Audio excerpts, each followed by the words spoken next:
Brilliance Audio presents the unabridged recording of Last Will, a novel by Liza Marklund, translated by Neil Smith, performed by India Fisher.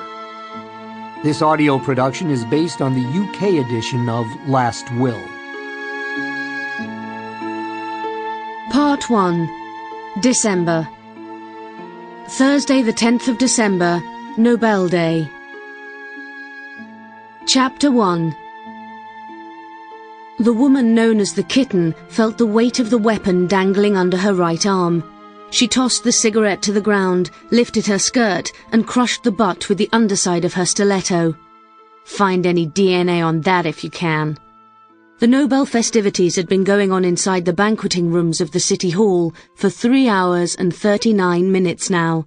The dancing was underway, and she could make out the sound of music as she stood outside in the freezing street.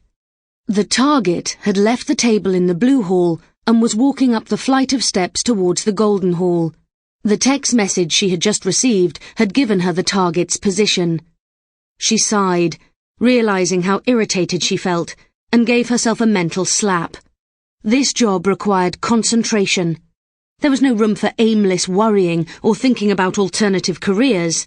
This was all about basic survival. She forced herself to focus on the immediate future, on the sequence of events she had memorized by going over it again and again until she was bored stiff by it, but certain the job would be carried out successfully. She set off with light, measured steps, the salt and gravel rough under the thin soles of her shoes. The temperature had fallen below zero, forming patches of ice on the ground, a scenario she had hoped for, since she'd looked colder and more vulnerable, but hadn't been able to assume.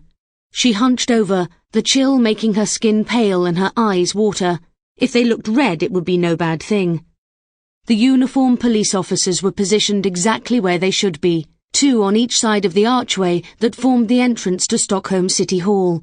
She braced herself. Time for mark number 1. Pale and beautiful, frozen and cold, mobile phone in her hand. Showtime. She stepped into the archway just as a group of happy revellers appeared from the other direction. Their voices broke through the cold air, their laughter echoing. The bright lights from the building threw contrasting shadows over their cheerful faces and styled hair. She looked down as she walked, and reached the first police officer at the same time as the raucous men. Sample complete. Ready to continue?